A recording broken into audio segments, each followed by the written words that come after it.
Hi guys, welcome back to Tech Talks with Rachel. I'm here at Blackest Tech. I keep saying the wrong one, guys, but we're here at Blackest Tech, and I'm here with the great panelist, Bobby. He's got a wealth of experience, guys, and we're going to learn so much from him. And I'm really excited because you have a quite diverse background from what you've experienced, what you've done, and guys, spoiler alert, he's worked for Twitter. I mean, this is royalty right here. Yeah. 10 years at Twitter, so everything you use on Twitter, he probably worked on it.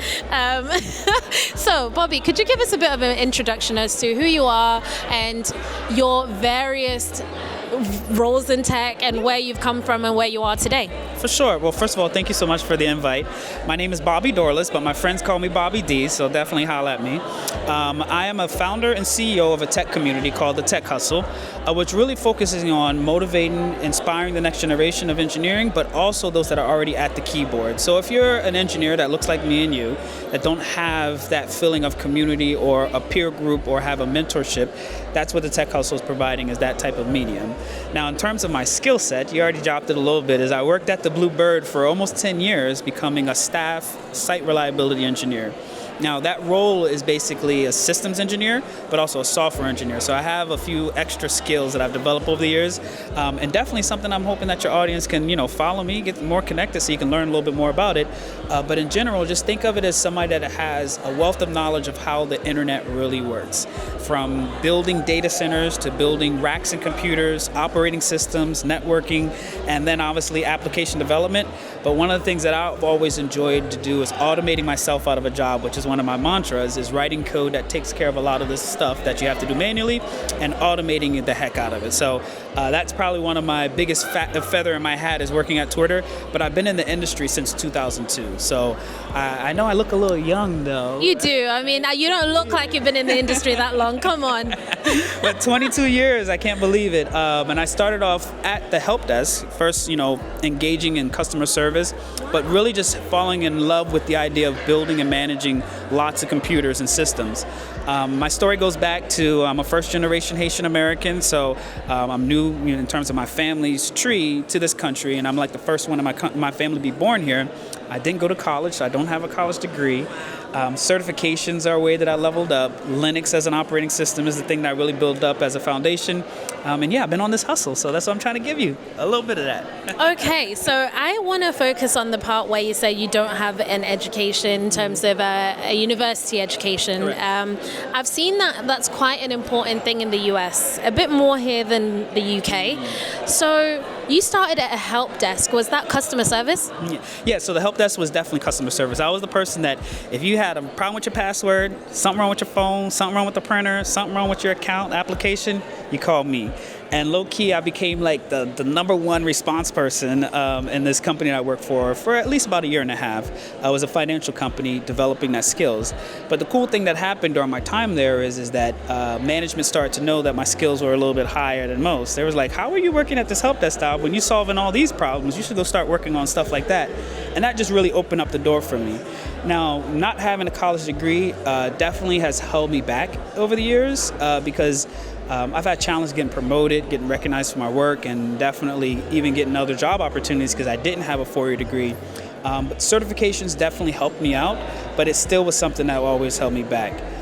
When I finally moved out to the Bay, to San Francisco, to work for Twitter in 2013, this was one of the first companies that didn't even ask me about my college degree. Didn't even want to know what college I went to, was like, whoa, can you do this? And I was like, yeah, let me show you. And it was like, but can you do that? And I was like, of course I can, let me show you this. And before you know it, before I even ended the interview, they already had an offer on the table for me. So it's definitely that situation where my pops always told me that skills would over-trump any education in terms of paperwork-wise. So that's why me just getting into the field of engineering as quickly as possible so I can develop the skills really just was what took me to the next level, because when I joined Twitter, I was already working in the industry for 10 years. So it was like, yeah, that's how it stacks up to 20. 10 years before Twitter and then 10 years with Twitter, right? Can you believe that? Yeah. I can't even believe it sometimes. I can't believe that. But it definitely is a challenge. And I think the industry overall has made a shift. There's nothing wrong with going to school. It's not my fault you want to get all that college debt and stuff like that. But we'll let them do it. But what you'll find out is the more you get your hands dirty and really test and develop and really, get an understanding of how these things work, that trumps everything. Because I'm talking to, creators of the kernel, right? Creators of an operating system, and I'm able to have very high-level conversations with them that a graduate couldn't even come close to that, right? And that's where companies are really starting to understand the value around work experience really trumping the time that you spend at school. Yeah. I am an advocate for work experience, and practical experience. Just like your dad told you about the skill set that you highlighted whilst you were on the panel as well. It's like, if you can get yourself through the door and just do something and make yourself valuable, 9 times out of 10, if you position yourself correctly, it's who you know and the avenues that you know, and obviously the networking that you did in terms of even in your workspace, being open to do something that, wasn't in your job description, and that's what made you stand out. Was it within the same company that you transitioned from a help desk to a more tech role? Was it the same company? So the funny thing is that I got burnt with that first job. I got laid off. Okay. I'm actually happy that happened early in my career so that I can prepare for it mindset-wise, but also it opened up more avenues and doors for me. So that first company, unfortunately, I got something called a pink slip. I don't know if y'all go back that far, right? Instead of getting an email, you got a piece of paper on your desk that say, go to this meeting room at this time, which was pink, and here goes your last paycheck type stuff, right? That experience itself really calloused me for the future that I was going to go on, right? I've been doing it for so long. But what it also did is it gave me validation that my skill sets was at the level that I needed to be. Because after working there, I actually worked at a company where I traveled domestically and internationally for 4 years, working on cruise ships. So wherever cruise ships have been in this world, I've at least touched my foot on that place at least once or twice. And it's definitely something that I'm grateful that happened during when I was young, because I was out there, moving. But it definitely gave me an insights to like, hey, my skills can open up things that I've been dreaming about, which is traveling domestically and internationally to some of the most exotic places I've ever been. I wish there was iPhones back then. I can't believe IG wasn't around when I was there. Oh my gosh.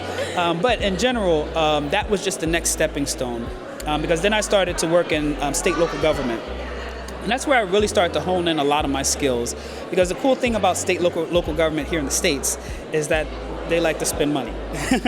Like to spend money on new techs, this, that, and this. And I was like, oh, we can go buy this? I can go buy that? All right, let me go buy the newest and best things and I can start to learn and develop. Nice. And I was actually one of the first engineers in the state of Florida to build some of the first compute clusters there.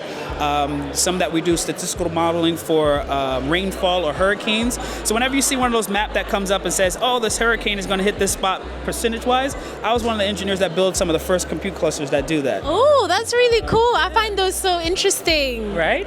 And the cool thing about it is that I got exposed to not just newer tech, but working with some old school engineers.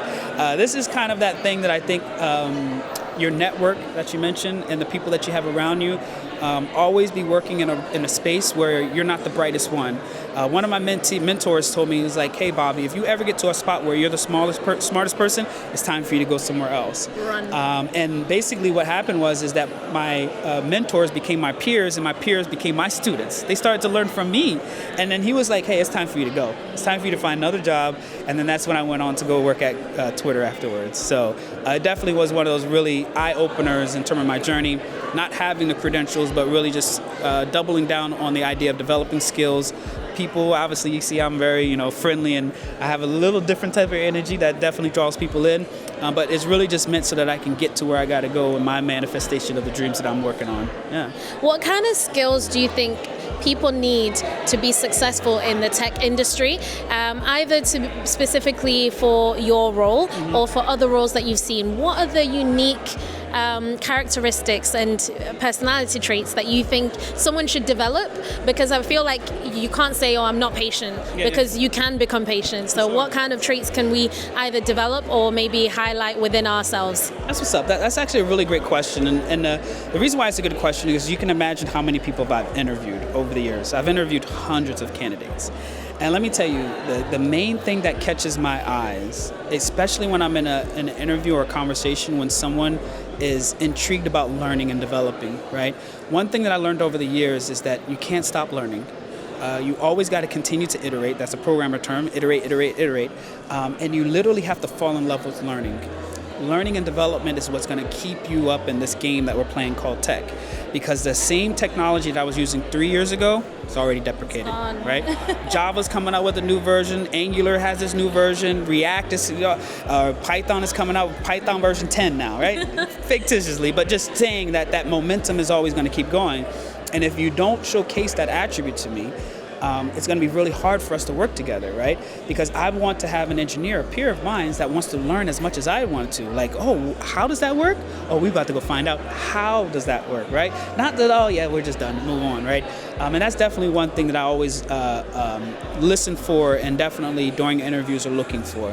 Another one that I'm also very mindful of is self-awareness, right? In the field of engineering that I worked in, especially at Twitter, we're talking about site reliability engineer. Keywords, site reliability. If the site goes down, they're depending on engineers like me to bring it back up. Just think of how massive that is. But I also need engineers that are mindful of themselves, what their skill sets are, what they're capable of doing, or if they mess up, that they can come forward and say, yeah, I did this, I broke this, I made this mistake, how do we get back? Rather than someone that's going to shy away, hide it, and or potentially cause even more challenges because they're not open enough with it, right? So it's definitely something I always want to encourage you to, number one, be self-aware, be in yourself, and be okay with where you're at in your journey. And if you find people like me, we're going to guide you on the way, right? Because eventually you're going to be standing next to me rather than standing behind me type stuff. And definitely engineering. You got to love this thing. I love it to the T where it's like I dream about it. Wow. You ever had a problem one time, solving a coding problem, and like, oh man, I'm going to bed. And you wake up middle of the night like, I know what it is. Let me go and fix this part. Let me fix this line. And then you get out of bed and you're like, and you fix it at 3 a.m. That's what I'm talking about. That right there is what I'm looking for, right? Because I have that same feeling. And I know that deep down, if you're thinking about it at that level, you're right at the same place and you're on the same frequency as me. Those are the colleagues and peers that I want around me. And definitely, if you look like me, oh my gosh, we balling. Do you know what? It's always funny because people are like checking, let's say you did something on GitHub or you committed something, and then people are like, were you up at like 12 or 3 a.m.? Was that you online? And it's like, yeah, I was fixing a line of code. Yeah, for sure. I could not go back to sleep. The dream could not continue unless I fixed that, right? For sure. I love that. But definitely, those are the type of qualities that I think sometimes when you're thinking about getting into tech that you think like, oh my gosh, this isn't a place for me. These are the qualities that we look for really great engineers. And if you have them, shine. Let us know, especially during the interview process, conversating, meeting, because we can, I'm a techie, I'm a technologist. I can read it quickly. I'm like, oh, word? You like that type of stuff too? Oh, yeah. We could definitely hang out. Yeah. I love that. So, how do you, I guess, differentiate or identify people who are going to be successful in tech? And if somebody is trying to break into tech, what would you advise them to do? And let's say that they're coming in from a different industry altogether, completely different discipline. How do they transition into tech, either to do what you did or just a general role? Yeah, so I think the era that we live in right now, first of all, the internet was not created for Facebook, Instagram, YouTube. It wasn't created for this. The internet was created for us to share and access information anywhere in the world, snap of a finger, right?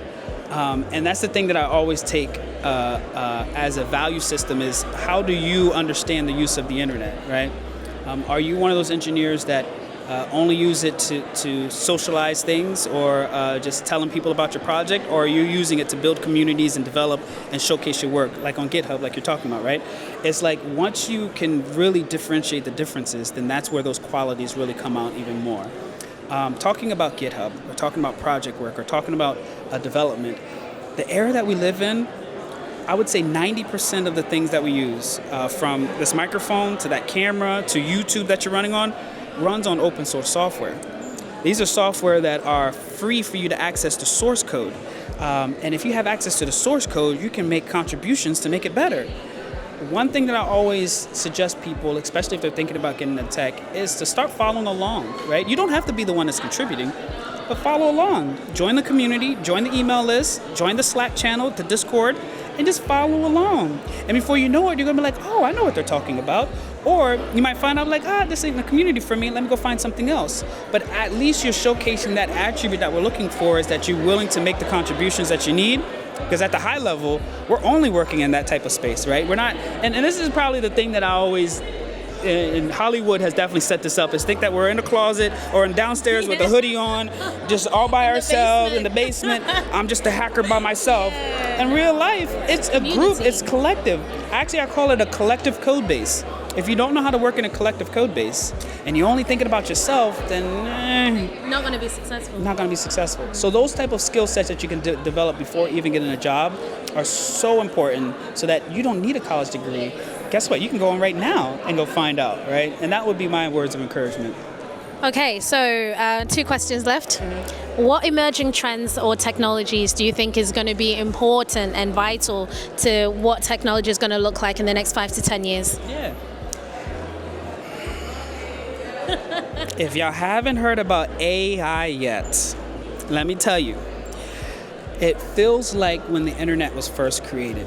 So I go back to 2002, that's the dot-com bubble, about 94, 95. I'm showing my age now. 1994, 1995. I was born in 96. 1994, 95. During that era, we got exposed to this idea of being able to be connected to each other through the internet. It was something called dial-up. It made this weird sound when you logged into the modem, and then you got connected, right? That same feeling is what I feel what we're having with AI. It's still in its infancy. It's only 2 years out from when it first became publicly known. I mean, while I worked at Twitter, I was one of the first engineers to introduce GPUs into our cluster. So I know where it started from, and where it's at right now. We need to get on board, because that boat and plane, that train is miles ahead if you don't, and the technology itself, don't think of it as something that's going to be replacing us.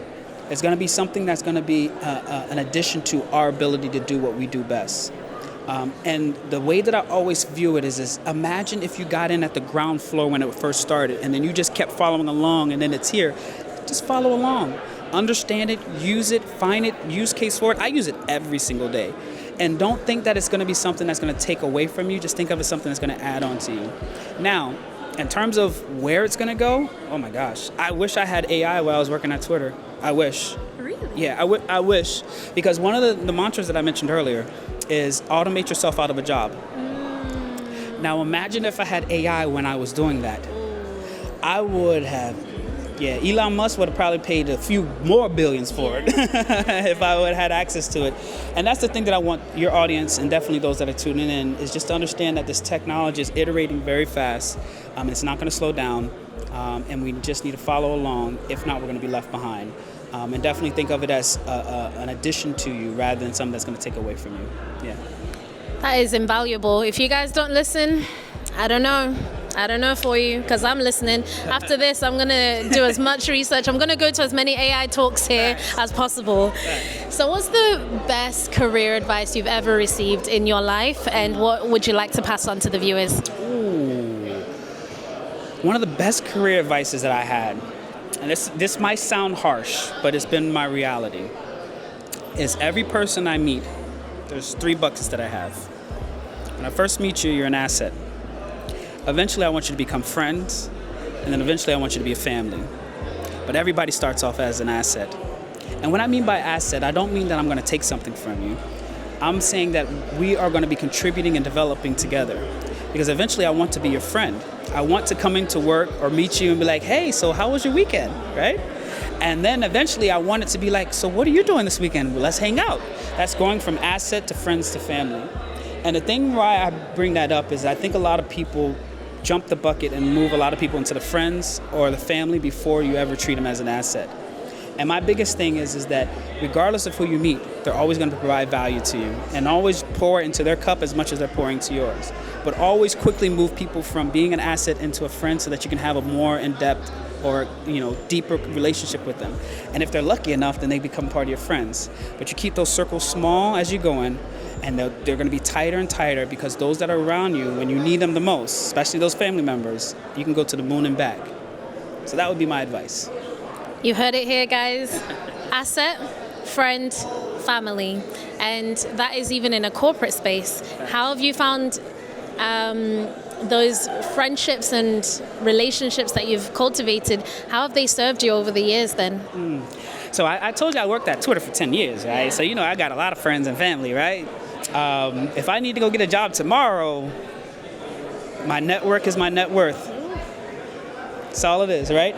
And it always comes down to you really start to understand what that really meant in terms of building those relationships when you're in a time of need or you're in a position where you don't need it, but they're letting you know it's there for you, right? And it's not only saying, hey, I can go get a job tomorrow, but I just know that I built relationships that are sound relationships. Like even here coming to the conference, I was mentioning to you that I'm running into some old tweeps and old friends of mine, and they are all friends and families. And for me, I'm like, oh my gosh, I miss you all. What do you got going on? What do I got going on? And we're uplifting and rising together. So it's definitely been able to maintain this lifestyle that I've been keeping up. In general, I'm so grateful for the friends and families I've been able to meet over the years. So Bobby, where do we find you? Ooh, find me online, the internet. You know that thing called the internet? thetechhustle.com. You can definitely see about the Tech Hustle, or you find me on LinkedIn, Bobby Dorless, or on Twitter or Instagram and all those platforms, BobbyD_FL. So holla at your boy. Thanks guys for tuning in. We're gonna keep having so many more conversations here, and I'm really happy because I'm at least getting to see the tech world in the US. So come with me, tune in again. I'll see you on the next one, guys. Bye.